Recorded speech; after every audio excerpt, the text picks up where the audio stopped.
மகாபிரிவாச்சரணம். ஸ்ரீ லலிதா ரகசிய சகஸ்ரநாமத்தில் வாக்தேவதைகள் அம்பிகையை ஞான வடிவமாக நமக்கு தரிசனம் செய்ய அனுபவத்தை கொடுத்து கொண்டே இருக்கிறார்கள். அவள் எப்படி இருக்கிறாள் என்று சொன்னார்கள். அத்ருஷ்யா சொல்லிட்டு அடுத்தது திருஷ்யரகிதா என்று சொல்லிவிட்டு அடுத்தது அற்புதமான ஒரு நாமம்.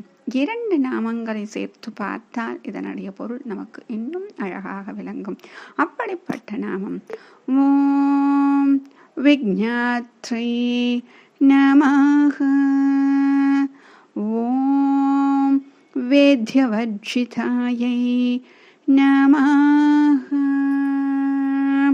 இப்போ என்ன சொன்னாங்க அம்பிகை அப்படின்னு சொல்லும் பொழுது? துஷ்யரகிதா என்று சொன்னாங்களா, புலப்படுவதற்கு ஒன்றும் இல்லாதவர். அடுத்ததா என்ன சொல்றாங்க அப்படின்னா விக்ஞாத்ரி அப்படின்னு சொல்றாங்க. அந்த விக்ஞாத்ரி அப்படின்னா எல்லாவற்றையும் பகுத்து அறிபவள் அப்படின்னு நம்ம சொல்லிட்டு அடுத்ததாக அந்த விசேஷ ஞானமாக இருந்த அந்த பகுத்தறியும் புத்தியை நமக்கு கொடுக்கிறாள். இதுதான் நம்ம ரொம்ப முக்கியமாக கவனிக்கணும்.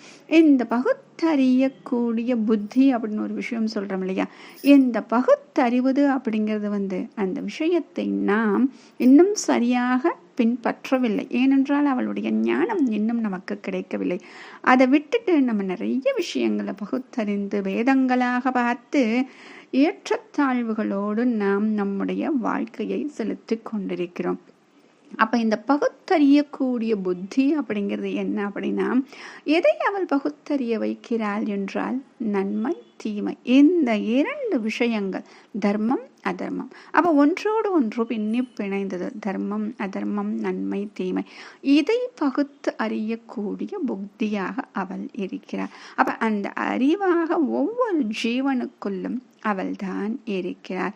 அப்படி அவள் இருந்து அறிவூட்டுபவளாக இருக்கிறார். அப்ப அறிவு புத்தி ஞானம் அப்படிங்கிறது இந்த ஒரு விஷயத்தை தான் குறிக்கிறது. அப்ப அந்த பகுத்தறியக்கூடிய புத்தி அப்படிங்கிறது இந்த 2 விஷயங்களை பகுத்தறிய நாம் தெரிந்து கொள்ள வேண்டும்.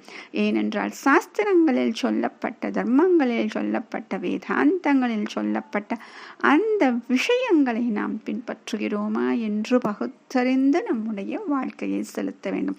அப்ப அதனோடு தொடர்புடையதான் வேத்ய வர்ஜிதா அப்படின்னு. இதுல வேத்ய அப்படின்னு சொல்றது என்ன அப்படின்னா அறியத்தக்கது அப்படின்னு சொல்றது. வர்ஜிதா அப்படின்னா ஒன்றும் இல்லாதவள். இப்ப நமக்கு என்ன தோணுது? அறியத்தக்கது என்று ஒன்றும் இல்லாதவளாக அவள் இருக்கிறார். ஏன் அப்படின்னா அவளுக்குத்தான் அனைத்துமே தெரியுமே. ஞானமாக அவள் தான் இருக்கிறாள், அனைத்துமாக அவள் தான் இருக்கிறார், அனைத்தும் தெரிந்தவளாக அவள் இருக்கிறார். அவள் தனியாக தெரிஞ்சுக்கிறதுக்கு அப்படின்னு ஏதாச்சும் இருக்கு அப்படின்னா ஒன்றுமே கிடையாது. அப்ப ஞானமாக இருப்பவளை நாம் தனியாக தெரிந்து கொள்ள ஒன்றுமே கிடையாது. அந்த அளவுக்கு நமக்கு ஞானம் கிடையாது.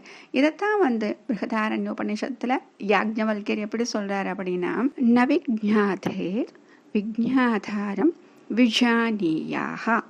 விஜ்ஞாதாரம் அதாவது அந்த ஞானத்தை தெரிந்து கொள்ளக்கூடிய ஞாதாவாக அவள் தான் உள்ளே இருக்கிறார். அப்படி இருக்கக்கூடிய எது இருக்கிறதோ அதை ஏன்னா நம்முடைய ஞானம் எப்படி இருக்கும்? ரொம்ப லிமிட்டடாக இருக்கக்கூடியது, அளவுக்குள்ளதான் இருக்கும். இதைத்தான் தெரிந்து கொள்ள முடியும். அதாவது நம்முடைய கண்களுக்கு புலப்பட்டால் மட்டும்தான் அதை தெரிந்து கொள்ளக்கூடிய அளவுக்கு ஞானம் இருக்கு. அப்ப அந்த லிமிட்டட் ஞானத்தால தெரிந்து கொள்ள முடியாது அப்படிங்கிறது தான் இதுல சொல்றாங்க. அப்ப நவிஜ்ஞாதாரையே நவிஜ்ஞாதாரம் விஜானியாக அப்படின்னு சொல்லி அந்த குருவாக இருந்து தன்னுடைய சிஷ்யனுக்கு அம்பிகையின் ஞானம் எப்படி இருக்கும், அவள் ஸ்வரூபம் எப்படி இருக்கும், அதாவது மொத்தமா சொல்லணும்னா பிரம்மம் அப்படின்னு குறிப்பிட்டு சொல்கிறார். ஏன்னா இதுவரைக்கும் நமக்கு ஒரு வடிவமாக கொடுத்து கொண்டார்கள் இல்லையா? இப்பொழுது நமக்கு வடிவம் புலப்பட்டு விட்டது.